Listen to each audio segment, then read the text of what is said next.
Well, I need a place to put my feet for the Springer bike, and I believe you can see this. What I did is I took a measurement, and standard footboard. I don't want this foot pegs, I want footboards, and just because I'm funny like that, I like things different. A standard footboard off most of your bigger motorcycles is 12 inches long. And so I measured out this little graph, 12 inches long.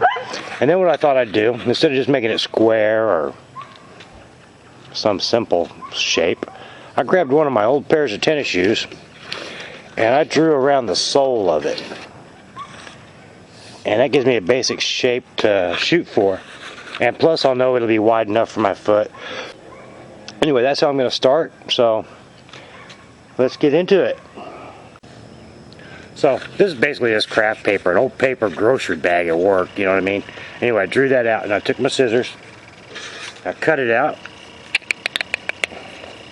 I laid it down here, found out where I can get the best use of my metal so I don't waste a bunch of it. So I got it right up close to the edges and I drew it out with a magic marker, making sure that I was on the craft paper and the metal. That way I got a good sharp line. And I did it twice, because once I get them cut out, I just flip one over and you'll have a match set. And that's how I got that far. Now I just got to get the grinder out and get to work. Yeah, that's like a big chore. I did the same thing, same process for the kickstand, and here's the template I used for it. Yeah, just wanted to show that to you.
Well, there's one. Then you just dress it up, and of course repeat the other one. But yeah, I'll trim all those edges off and get them rounded out now that I can get around it better, and actually follow the line a little bit, and then take the sander, stack them up together and sand them off at the same time so they come out the same. And that's how I do that. I'm not going to make you watch me do that again, but I am going to do it again. So get back to you here in a little bit. There they are in their rough form. They look like they're already trying to get away. Look at them making steps. Oh boy. Yeah, those are gonna be, they're a little bit heavy. That's okay, I don't care about that, it's gonna be cool.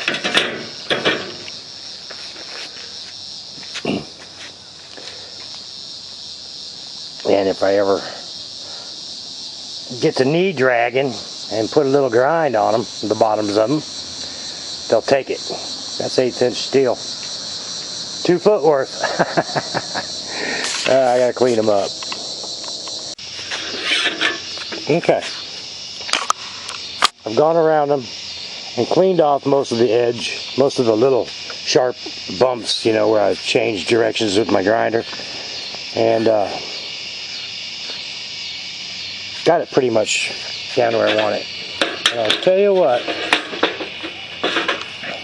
they are so close to being the same that I'm not even going to worry about clamping them together and grinding them and make them perfect. I'm just going to clean them up one at a time with flat disc. Those are awful heavy. That would have been nice if I could have done that out of aluminum. Now that I'm holding them like that, you know, it's like, wow, that was pretty heavy. It's alright though, that's what I wanted. And there they are. Roughly done. I didn't polish off the back side of them yet. And I think I'm going to get a new sanding disc, which I have one there, and go around these edges more. This one is pretty, the one I've been using here on these so far, pretty well beat and real labor intensive. Now my arm is tired, you know, from doing all that. And the old ball in the sky is going away, and I think I'm going to call it a day out here. Tomorrow I'll come out here and I'll hit it with a new blade all the way around and then make the attachments that go on it and stuff like that. See if we can't get it put on the machine. Alright, so we'll probably just pick back up tomorrow and finish this little video with that process and get it all in one shot. Alright, sound good? Sounds good. Alright, see you everybody tomorrow, or in a few minutes actually. Okay.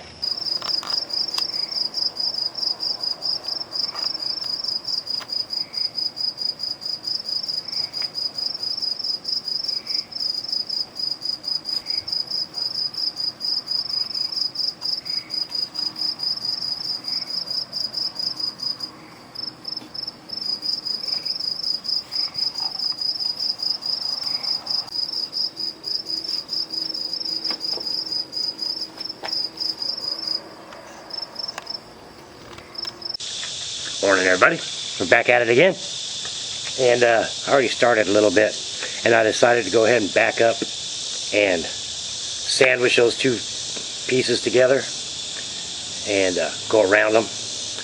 And I'm using a hardcore grinder disc on them, like this one. Just hardcore grinding, man, because there's, you know, to get that metal to break down fast, that's the way to go. And let me show you what I did. See how I got them sandwiched together there?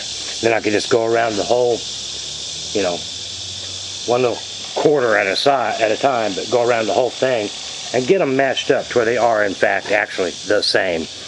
And now that I've done that, and I'm happy with it, I'm going to go back over it with a brand new flap disc and smooth it all out. So that's where we're at, and as soon as I get that done, then I can start working on the actual brackets that are going to go underneath it to hold it to the bike. And I'm going to use the same principle with that I did on the kickstand with 1-inch square tubing and the 7/8 round tubing. You'll see. Okay, get back to you in a little bit. Well, there they are. It's not going to get any better than that. They are symmetrical, and I'm happy with them. So now I can move on to making my brackets. So I think you can see this.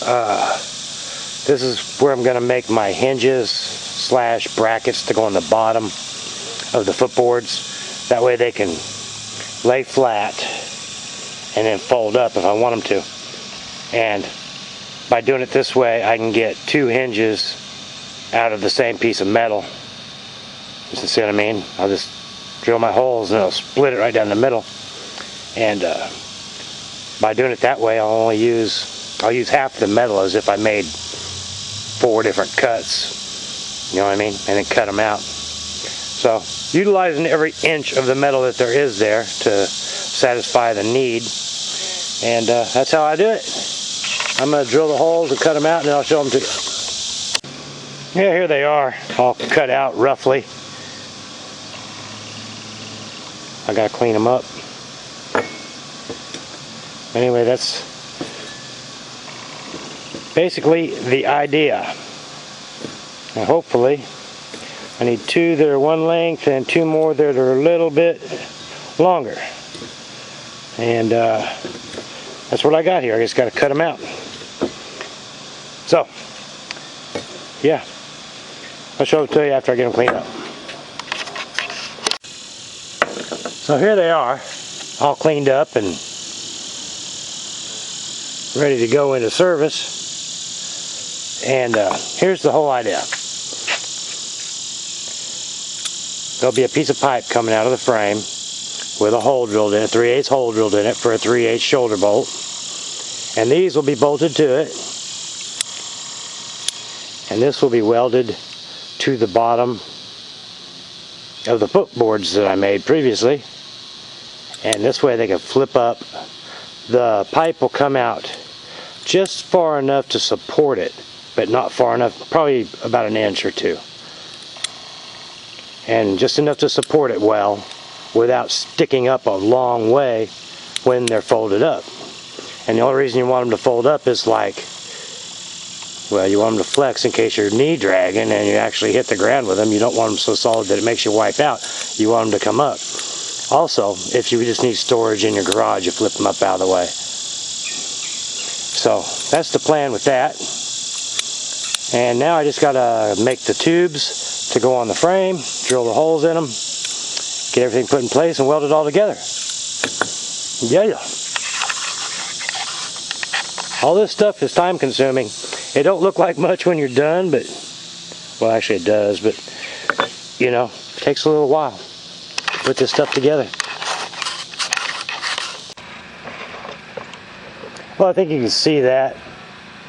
I've got the bar run across the front of the frame with the brackets on it.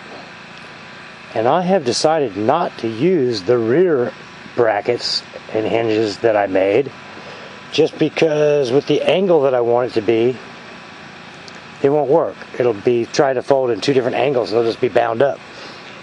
And plus it's just more comfortable being able to throw your feet up there a little further. But I gotta get it centered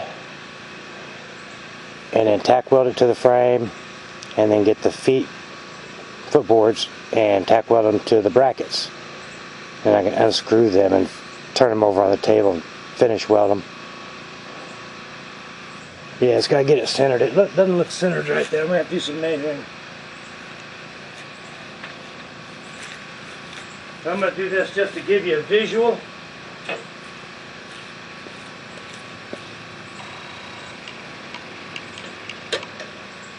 Going to look something like that. Something like that. Not exactly like that, but something like that.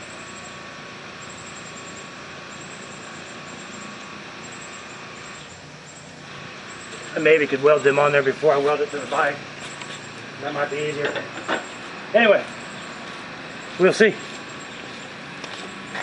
Just kind of showing you how it goes as I come along with it. Alright. Ta-da! There they are. They are welded on there. And I got one more finishing touch I'm going to do to them, but that's going to come later. After all the welding and that kind of stuff is done. Then put some rubber on there, you know, so my feet won't slip off.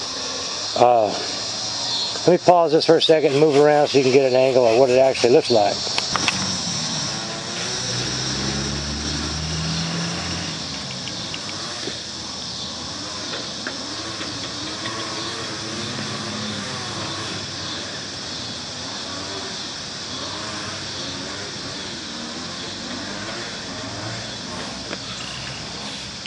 nice. We like that.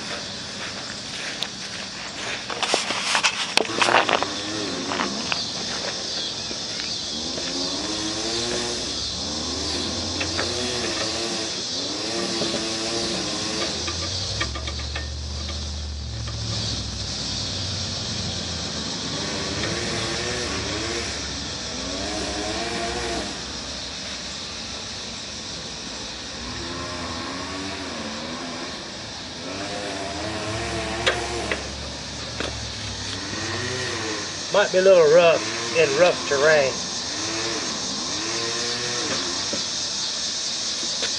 I might ought to consider some stubby pegs just for when it gets rough. That's going to be for cruising, you know. And here's the bird's eye view.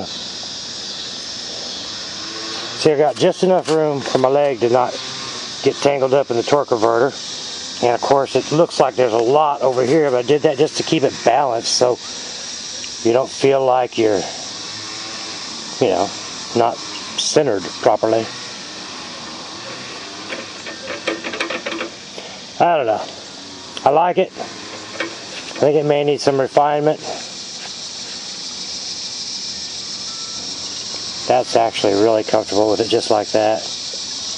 I might have stuck them a little bit too far forward. I don't know. I'm going to give it a go. I'm going to run with it and see how it works out. My next step is going to be figuring out how I'm going to hook up that brake. I want to use a foot pedal on it just because I grew up on motorcycles and motorcycles have foot brakes. You know what I mean? The Turf Surfer has a handbrake. It has a scooter. And, well, this is a mini bike. And even the first mini bike I rode was a Honda 70. And that was the first mini bike I ever rode. And I wrecked it. The front tire went in a hole and it flipped the end over end. I remember I bent the handlebars and it wasn't mine, it was my cousin's. But I felt really bad about that. I felt so bad about that that I still remember it to this day. But anyway, foot brake. Got to figure out how I'm going to do that and put it together. You know, the brake's already there in the wheel. All I got to do is hook up a shaft, which I have some steel rods. Probably have to thread the end of it. There we go, thread and rod again. And run it up there. But I got to have to make some sort of apparatus to trigger it. So I got to think about that. Anyway, that's it for now, guys. Thanks for watching. Sorry this was such a long video, but that's the way it goes sometimes. I hate that two-part business, you know, because as soon as you get done watching it, you go find the second part anyway, because you want to see how it ended, right? Okay. I'll see you, everybody. Thanks for watching. Welcome to all my new subscribers. Thanks for the views and the comments. I love the comments. And thumbs up this video. I'll see you guys later. Take care.